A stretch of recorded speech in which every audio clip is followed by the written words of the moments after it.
خیر شروع کریں. ان الحمد للہ نحمده ونستعینه ونستغفره ونعوذ باللہ من شرور انفسنا ومن سیئات اعمالنا من يهده الله فلا مضل له ومن يضلل فلا هادي له وأشهد أن لا إله إلا الله وحده لا شريك له وأشهد أن سيدنا ونبينا ومولانا محمدا عبده ورسوله. اللهم صل على محمد وأزواجه وذريته كما صليت على آل إبراهيم وبارك على محمد وأزواجه وذريته كما باركت على آل إبراهيم إنك حميد مجيد. يا أيها الذين آمنوا اتقوا الله حق تقاته ولا تموتن إلا وأنتم مسلمون. يا أيها الناس اتقوا ربكم الذي خلقكم من نفس واحدة وخلق منها زوجها وبث منهما رجالا كثيرا ونساء واتقوا الله الذي تساءلون به والأرحام إن الله كان عليكم رقيبا. يا أيها الذين آمنوا اتقوا الله وقولوا قولا سديدا يصلح لكم أعمالكم ويغفر لكم ذنوبكم ومن يطع الله ورسوله فقد فاز فوزا عظيما. عزیزم ڈاکٹر محمد صغیر خان صاحب اور بچہ اور حاضرین کرام، میں اور آپ قاضی اعجاز رحمۃ اللہ علیہ کے الفاظ میں یہ بات کہہ سکتے ہیں فخر سے اور اللہ کا شکر ادا کرتے ہوئے وَمِمَّا زَادَنِي شَرَفًا وَتِيهًا فَكِدْتُ بِأَخْمَصِيَّةِ الْسُرَيَّةِ کہ ہم اتنے شرف کے حامل ہیں اللہ کی مہربانی سے کہ ہمارے قدم زمین پر نہیں ہیں، ہم آسمان کی بلندیوں پر ہے. دو وجہ سے دخولی تحت قولک یا عبادی وان سیرت احمد علی نبیہ، کہ ایک طرف تو ہم تیرے بندوں میں اللہ شامل ہیں اور دوسری طرف تو نے ہمارے لیے سید کائنات فخر موجودات محمد رسول اللہ صلی اللہ علیہ وسلم کو نبی بنایا. یقین جانیں اللہ کے سب رسول برحق ہیں، قابل تعظیم ہیں، مگر یہ فخر کی بات ہے کہ الحمدللہ الذی جعلنی من امت محمد ولم یجعلنی من سائر. ہم دوسری امتوں میں نہیں پیدا ہوئے، حضور کی امت میں پیدا ہوئے. اور رسول کریم علیہ السلام نے جو کارنامہ انجام دیا تاریخ آدم میں نہ کوئی انجام دے سکا نہ کوئی انجام دے سکے گا. آج کلید دین در دنیا کشاد، دین کی کنجی سے حضور نے دنیا کے دروازے کھولے.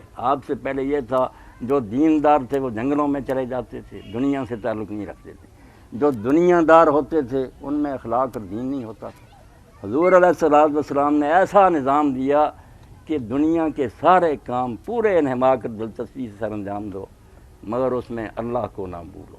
یہ دین اور دنیا کا امتزاج، یہ مکسچر سوائے محمد رسول اللہ صلی اللہ علیہ وسلم کے کوئی نہیں پیدا کر سکتا. اور یہ معاملہ جس میں اب ہم شریک ہیں، محفل نکاح، جو خالص دنیاوی دھندا سمجھا جاتا تھا، اللہ کے رسول علیہ السلام نے فرمایا تم خانہ آبادی سمجھتے ہو.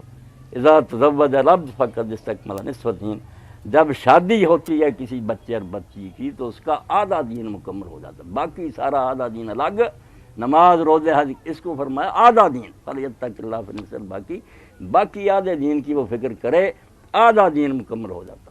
اور حدیث پاک میں فرمایا ثلاثۃ علی اللہ عونہم، تین بندے ایسے ہیں جن کی مدد کرنا اللہ نے اپنے ذمے لے لیا کہ ان کی میں امداد ضرور کروں گا. ان میں سے ایک یہ گنا الناک الذی یرید العفاف، وہ نکاح کرنے والا جو پاک زندگی گزارنا چاہتا، اللہ کہتا میرے ذمہ آ گیا، تو فکر نہ کر. ان یکونوا فقراء یغنیہم اللہ من فضلہ، اگر تم غریب بھی ہو گئے میں اپنے فضل سے غنی کروں. تم میری خاطر چاہتے ہو کہ برائی سے بچو، اس لیے اللہ کے رسول کی نگاہ میں یہ محفل جمعہ اور نماز کی محفل سے بھی زیادہ مقدس آزادی ہیں، مگر بدقسمتی سے ہماری نگاہوں میں یہ دنیاوی دھندا بن گیا، ہمیں بالکل بلا دیا کہ یہ عبادت ہے جو ہم سر انجام دے رہے ہیں۔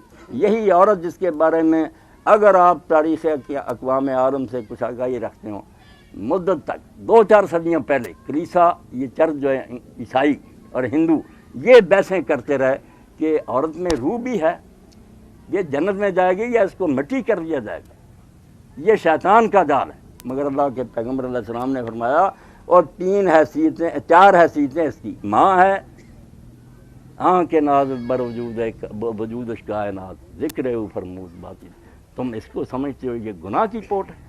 ماں ہے تو جنت اس کے قدموں کے نیچے ہے، گفتاں مقصود ہے حرف کن فکاں، زیر پائے امہات آمدن، جس کی خاطر دنیا بنی ہے اس اللہ کے پاک پیغمبر نے فرمایا ماں کے قدموں کے نیچے جنت ہے۔ اور اگر بہن اور بیٹی تو فرمایا 2-3 بیٹیاں یا 3 بہنیں کسی کو اللہ دے دے، یہ امتحان اس کا ہو جائے اور وہ ان کی اچھی تربیت کرے اور ان کو پالے اور ان کا نکاح کرے، کنّا لہو حجابا من النار، تم ان کو وبال سمجھتے ہو، یہ دوزخ سے بچاؤ کے لیے تمہارے لیے آڑ بن جائیں گی، کھڑی ہو جائیں گی کہ اللہ اس کو نہ دوزخ میں بھیجے۔ یہ بہنیں اور بیٹیاں ایسی ہیں۔ اور اگر بیوی ہے فرمایا خیرکم خیرکم لأہلہ، تم میں سے دن قیامت کے سب سے بہتر وہ شمار ہوں گے جن کا سلوک اپنی بیوی سے اچھا ہوگا۔ اللہ کے رسول آخری حج میں کیا فرما رہے تھے جب امت کو رخصت کر رہے تھے؟ وَاسْتَوْصُوا بِالنِّسَاءِ خَيْرًا، کہ عورتوں کے ساتھ اچھا سلوک جو ہے اس کے لیے میری وصیت پلے باندھو، فَإِنَّكُمْ أَخَذْتُمُوهُنَّ بِأَمَانَةِ اللَّهِ، اب جو ایجاب و قبول ہوگا میرے پاس کوئی پاور ہے کہ میں بیٹی صغیر کے حوالے کر سکوں؟ اور باپ جو اس بیٹی کی طرف دیکھنے نہیں کسی کو دیتا تھا، وہ مجلس میں کہا کہ میں اجازت دیتا ہوں یہ بیٹی دے دو، تو اللہ کا رسول کہہ رہا یہ اللہ کی امانت ہے جو تم لے رہے ہو، بندے نہیں دے رہے۔ اور یاد رکھنا ان اللہ کان علیکم رقیبا، 3 صورتوں میں سے حضور نے آیتیں چھانٹی، ایسا گلدستہ کہ ڈر کر رہنا اللہ سے، ورنہ اللہ دیکھ رہا ہے کہ تم اس کے ساتھ کیا سلوک کرتے ہو، میں گواہ ہوں، میں نگرانی کروں گا، ان اللہ کان علی، میں سپریم پاور ہوں، جہاں تم حاضر ہو کر میں پوچھوں میری امانت میرے دین کے مطابق قبول کر کے۔ تو اللہ کے رسول نے اس کو دین بنا دیا۔